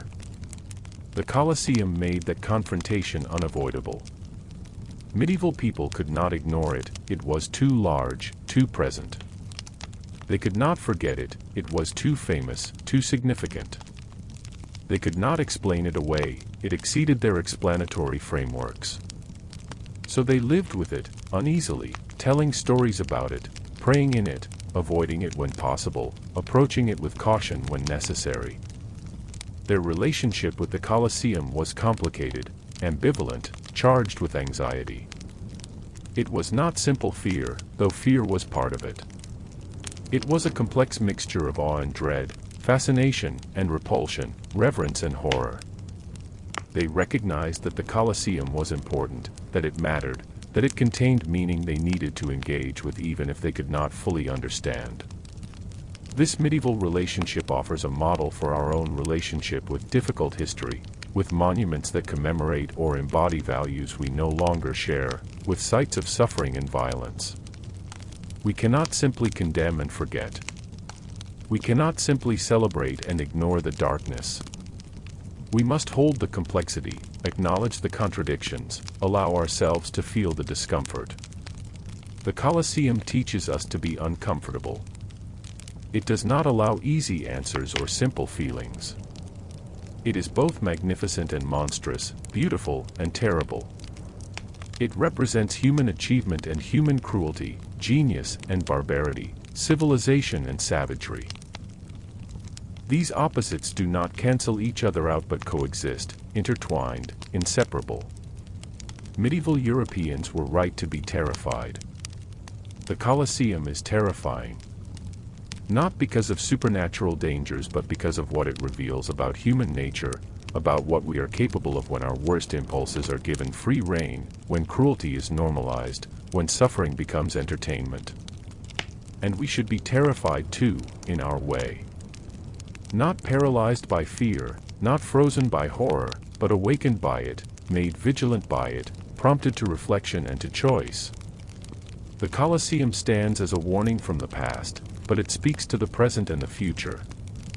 It asks, what are you building? What are you watching? What are you cheering for? What violence are you normalizing? What cruelty are you accepting? These are not comfortable questions. They are not meant to be. The Colosseum is not a comfortable place. It is a place of reckoning, of confrontation, of truth-telling. It strips away illusions about human progress, about the inevitability of moral advancement, about the clean separation between us and them, between now and then. The Romans who built the Colosseum were not aliens. They were human beings, intelligent and creative, sophisticated and cultured. They were also capable of cruelty we find shocking. This combination is what we must grapple with. This is what the Colosseum forces us to see. Medieval people grappled with it through the language and concepts available to them: demons and ghosts, curses and magic, martyrdom and damnation.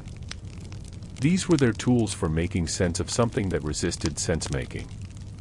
We use different tools: psychology and sociology, history and anthropology, ethics and philosophy. But the fundamental challenge remains the same. How do we understand and respond to evidence of human capacity for normalized cruelty? The Colosseum will not give us answers. It only asks questions. It only witnesses.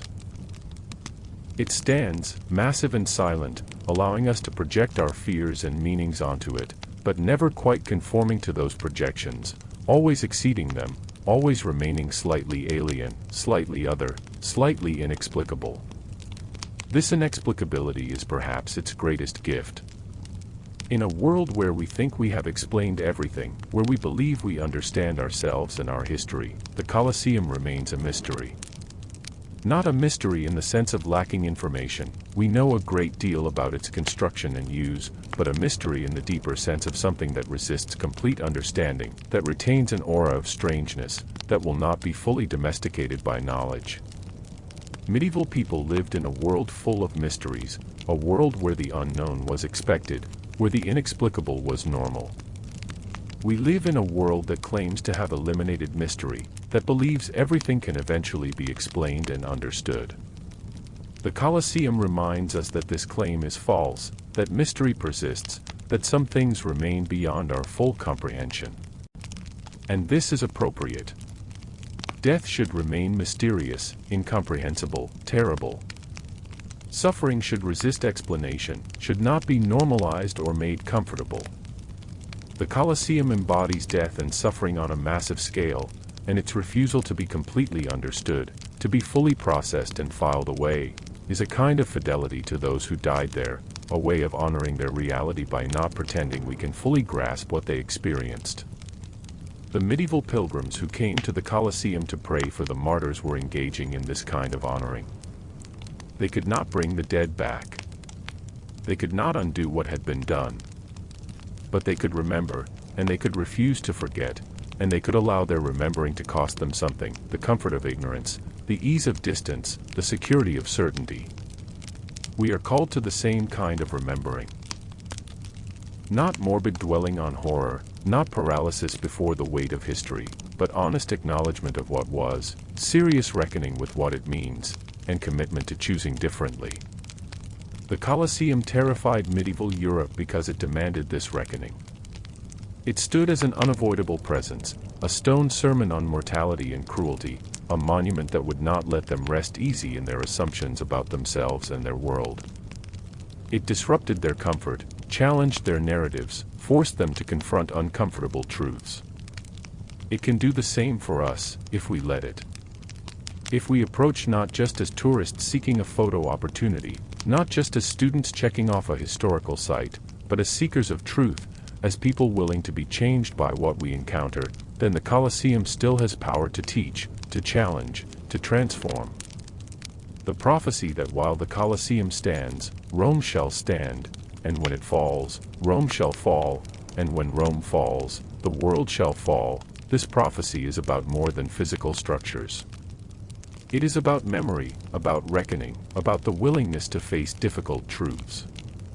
As long as the Colosseum stands, as long as we preserve it and grapple with it and allow it to trouble us, we maintain some connection to reality, some check against comfortable delusions about human nature and historical progress. If the Colosseum were to fall, if we were to lose it or forget it or reduce it to mere entertainment, then we would lose something essential, a witness, a warning, a reminder. And that loss would represent a kind of fall, not of Rome specifically but of human consciousness, of our capacity to learn from history, to recognize our own capacity for evil, to choose differently. So the Colosseum must stand. Not in perfect preservation, the marks of time and decay are part of its meaning, but in presence, in remembering, in ongoing engagement. It must continue to challenge us, to frighten us in the right ways, to make us uncomfortable in productive ways. Medieval Europe understood this, intuitively if not intellectually. They kept the Colosseum present in their consciousness, in their stories and prayers and fears. They did not look away. They did not pretend it did not exist or did not matter. They engaged with it, struggled with it, tried to make sense of it, and allowed it to remain partially senseless.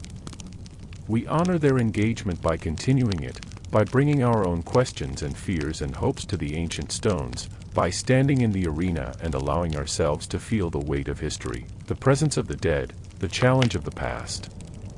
As our journey through the Colosseum's history comes to a close, as the imagined sun sets fully and stars begin to appear above the ancient structure, let us rest for a moment in silence, in contemplation, in respect for all that has been and all that might yet be learned. The Colosseum stands. It has stood through empires and republics, through pagan Rome and Christian Rome, through medieval fears and Renaissance curiosities, through romantic meditations and modern tourism. It has stood through earthquakes and wars, through spoliation and restoration, through neglect and attention. It stands as a question that each generation must answer: what does it mean to be human? What are we capable of, for good and for ill? How do we build societies that honor life rather than spectacularize death? How do we resist the normalization of cruelty? How do we remember suffering without becoming paralyzed by it? How do we learn from history without being crushed by its weight? These questions do not have easy answers. The Colosseum does not provide them. It only poses the questions, over and over, to anyone willing to listen. Medieval Europe heard these questions as demonic whispers, as ghostly warnings, as prophetic threats. They were not wrong. The questions are dangerous. They threaten comfortable assumptions. They demand difficult choices. We hear the same questions, though perhaps in different registers. We hear them in the silence of the empty arena, in the shadows of the corridors, in the presence of the stones. We hear them when we allow ourselves to truly consider what happened here, what it meant, what it means. And in hearing these questions, in allowing ourselves to be troubled by them, we participate in the long human conversation about meaning and morality, about violence and civilization, about remembering and forgetting. We join the medieval pilgrims and the Renaissance scholars, the Romantic poets and the modern visitors, all of us standing in the presence of something that exceeds our full understanding, all of us trying to make sense of the senseless, all of us hoping to learn something that might help us choose better, build better, be better. The Colosseum terrified medieval Europe because it was a mirror held up to human nature, reflecting back truths that were difficult to accept. It terrifies us still, or should, for the same reason. The face we see in that mirror is our own face, however much we might wish to deny it. The capacity for cruelty we see there is our own capacity, however much we might claim we are different, better, more enlightened. But the mirror also shows capacity for resistance, for choosing differently, for building structures that serve life rather than death. The Colosseum exists as a monument to one set of choices. We have the opportunity to make different choices, to build different monuments, to create different legacies. This is not easy. It requires vigilance, courage, honesty. It requires willingness to be uncomfortable, to question, to resist the normalization of violence in all its forms. It requires remembering the Colosseum not as a quaint ruin or a tourist attraction but as a witness to what humans have done and might do again, as a warning written in stone across the centuries. Medieval Europe heeded that warning in its way, through fear and story and prayer. We must heed it in our way, through study and reflection and committed action. The Colosseum calls to us across time, asking us to be better than those who filled its seats, braver than those who looked away, wiser than those who celebrated suffering. Can we answer that call? Can we face what the Colosseum represents and let it change us? Can we allow ourselves to be terrified in the right ways, in ways that lead not to paralysis but to transformation? These are the questions we carry with us as we leave the Colosseum, as we step back into our ordinary lives. The ancient stones remain behind, but their meaning travels with us. The terror they inspired in medieval Europe, the disquiet they inspire in us, is not meant to crush us but to wake us, to make us see clearly, to empower us to choose. The Colosseum stands as testament to what was. But it also stands as question to what will be. It asks, what will you build? What will you watch? What will you accept? What will you resist? These questions echo in the silence of the ancient amphitheater, in the spaces between the stones, in the shadows of the arches. They echo in our hearts and minds as we consider who we are and who we want to become. They echo through history and into the future, carried by everyone who encounters the Colosseum and allows it to mean something, to matter, to teach. May we have the courage to hear these questions. May we have the wisdom to struggle with them. May we have the strength to let them change us. And may we honor the dead, all the dead, the gladiators and the condemned, the martyrs and the spectators. By learning from their suffering, by refusing to repeat their mistakes, by building a world less cruel, more just, more worthy of the brief time we have together on this earth. The Colosseum terrified medieval Europe. May it terrify us too, in the right ways, for the right reasons. May it never become merely comfortable, merely picturesque, merely historical. May it remain a living presence, a demanding voice, a sacred challenge. May it stand as long as we need to be reminded of what we were and what we might become. And as the stars wheel overhead, as the night deepens, as the ancient stones settle into darkness, we can perhaps feel grateful for this terror, this disquiet, this challenge. Because it means we are still capable of being shocked by cruelty, still capable of moral feeling, still capable of choosing differently. As long as the Colosseum can frighten us, as long as it can make us uncomfortable, we retain some measure of our humanity. And so we leave it now, this monument to glory and shame, to achievement and atrocity, to all that we are capable of for better and for worse. We leave it standing in the Roman night, massive and mysterious, terrible and beautiful, asking its eternal questions of anyone who will listen. May we listen well.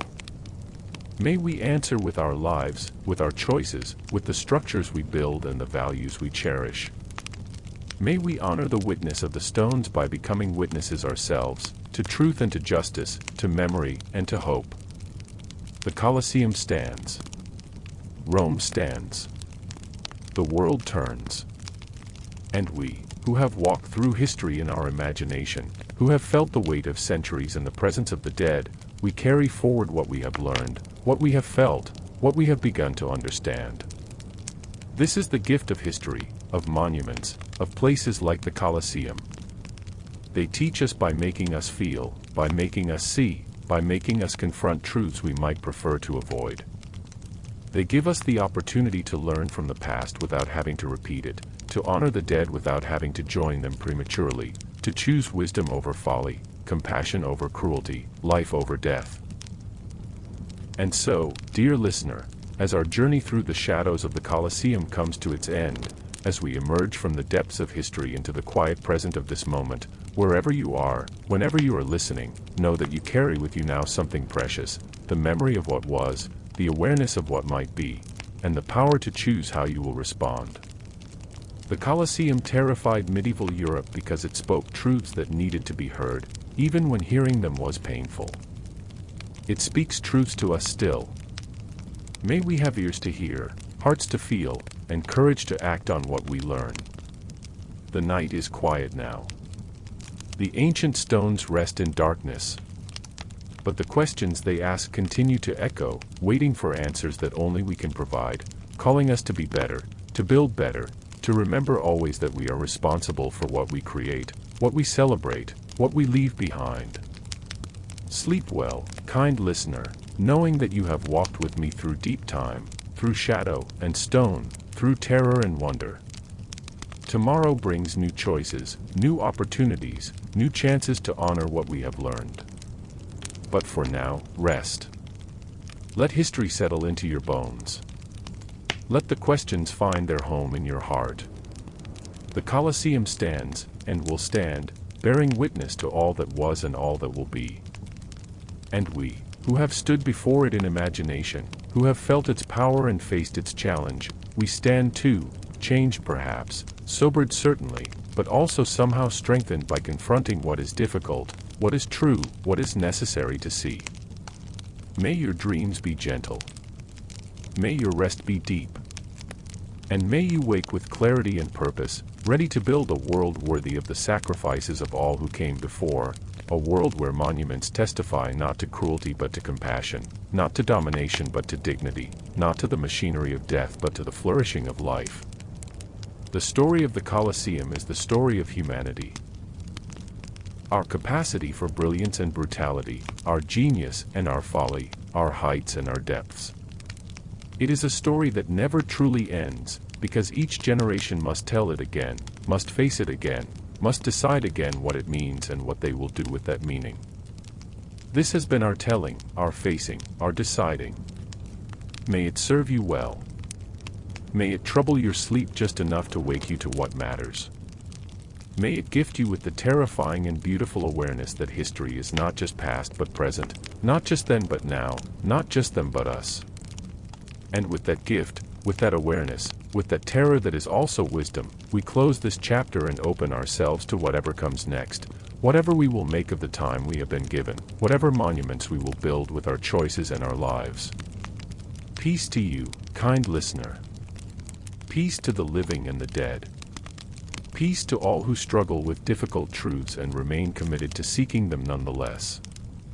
The Colosseum stands, a stone sermon across the ages. May we be worthy students of its terrible lessons. And now, at last, our journey ends. Not with answers but with questions. Not with certainty but with mystery. Not with comfort but with challenge. And perhaps that is as it should be. Perhaps that is the greatest gift the Colosseum offers, the refusal to let us rest easy, the insistence that we remain awake, aware, responsible. Sleep now, but sleep differently. Wake tomorrow and see the world with eyes that have glimpsed the depths of history. Walk through your days knowing what humans have been capable of, and choose, always choose, to be capable of something better. The ancient stones rest in their place. The stars will overhead. Time flows on, carrying us forward into whatever future we will make. And the Colosseum stands, eternal witness, eternal question, eternal call to consciousness and choice. This is why it terrified medieval Europe. This is why it should terrify us.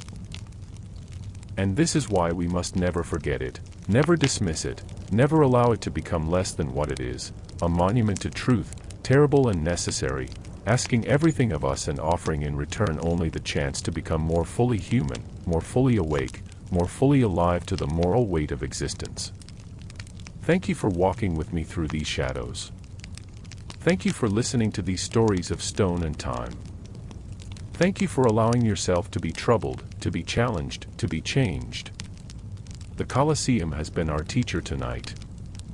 May we prove worthy students. May we carry forward what we have learned. And may we build, with our lives, monuments to values better than those the Colosseum embodied, monuments to justice, to mercy, to the sacred worth of every human life. Rest now in peace, knowing that you have faced something difficult and emerged with greater understanding. The work of building a better world continues tomorrow. But for now, sleep. Let the lesson settle. Let the terror transmute into wisdom. Let history whisper its warnings and its hopes into your dreaming mind. And when you wake, may you wake grateful for this awareness, this knowledge, this gift of historical consciousness. May you wake ready to choose life over death, compassion over cruelty, remembering over forgetting. May you wake committed to ensuring that the monuments we leave behind testify to our highest values, not our lowest impulses. The Colosseum stands in eternal darkness and eternal light, teaching its lessons to all who will learn. We have been students tonight. Tomorrow, we must be teachers, witnesses, builders of a better world. But for now, rest. The ancient stones ask nothing more. Good night, kind listener. May your dreams carry you safely through the darkness. May morning find you renewed and resolute. And may the memory of the Colosseum serve always as both warning and inspiration, terror and teacher, reminder of what we were and call to what we might yet become. The story ends. The lesson continues. Sleep well.